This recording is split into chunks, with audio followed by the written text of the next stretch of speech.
Il existe dans le paysage politique béninois une jeunesse intrépide, armée non pas de promesses vides, mais de convictions profondes et d'une foi inébranlable dans le pouvoir de l'engagement. Elle ne plie pas sous les vents contraires. Elle se redresse, digne et lucide, portée par un seul credo, réinventer la politique et s'emparer de son propre destin. C'est ce message vibrant que le président du mouvement Nouvel Élan, Moussilou Djaboutouboutou, est allé partager avec ferveur à Savet, une commune éveillée, séduite par son souffle d'authenticité qui lui a fait appel. Nous avions sollicité cet entretien avec vous pour vous entendre expliquer et détailler le concept du Nouvel Élan, qui fait l'objet de la publication de vos ambitions bien déterminées.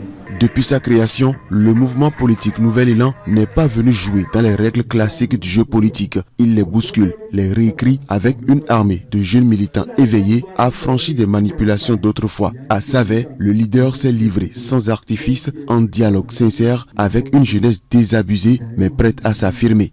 Aussi vous dire que ça ne soit pas seulement c'est la jeunesse qu'on veut qu'on mette seulement la jeunesse. Il faudrait que la vision que ce parti aura, même étant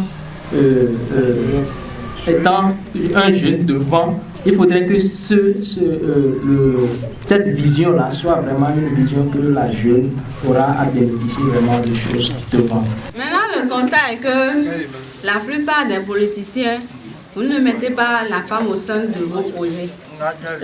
Lorsque par exemple vous établissez une liste maintenant pour les élections, dans 10 maintenant peut-être on peut voir une seule femme. Nous sommes là au chômage, on a des diplômes. Par exemple, moi j'ai une licence en SVT, je suis là, je suis au chômage.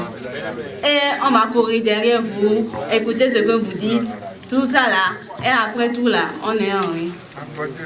Donc on veut être au centre. Et lorsque vous voulez établir vos listes là, si sur 10 là, au moins 4. Les femmes ne s'impliquent pas trop en politique. C'est vrai que ces dernières années, ça a commencé à changer. On ne vous voit pas. Manifestez-vous. Enfin, 52% de la population. Manifestez-vous. Nous faisons de la femme priorité pour notre programme politique, pour notre vision politique. Sortez des lots pour des femmes qui ont de l'ambition. Quittez des lots pour qu'ensemble nous travaillons pour l'amélioration des autres femmes. Si on parle de l'épanouissement des jeunes et des femmes à la base, qu'est-ce que nous faisons pour changer nos conditions de vie? Qu'est-ce qu'on fait? Nous devons nous sacrifier de façon individuelle et collective. La densité des échanges n'est pas qu'un simple dialogue, c'est une symphonie de conviction. Le mouvement confirme par sa force de mobilisation et son langage de vérité qu'il s'impose désormais dans l'arène face aux anciens paradigmes. Je suis content de toutes les questions que les gens ont posées. Je suis content de tout ce qui s'est passé ici aujourd'hui parce que j'ai ce sentiment que quelque chose a commencé par bouger. Et la population de la commune de Savet m'a encore plus convaincu aujourd'hui.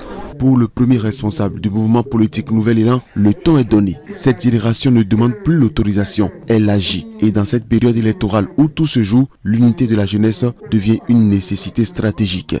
L'heure des acclamations pour les autres est révolue. Eh bien, l'heure de l'union de la jeunesse, elle est là pour qu'ensemble nous puissions relever les défis qui s'imposent à notre génération. Et dès 2026, nous devons appeler toutes les forces du Bénin, tous les jeunes du Bénin, de tous les départements, à se mettre ensemble autour de cette vision-là qui fait de nous la troisième force politique au Bénin, sinon la troisième voie politique au Bénin.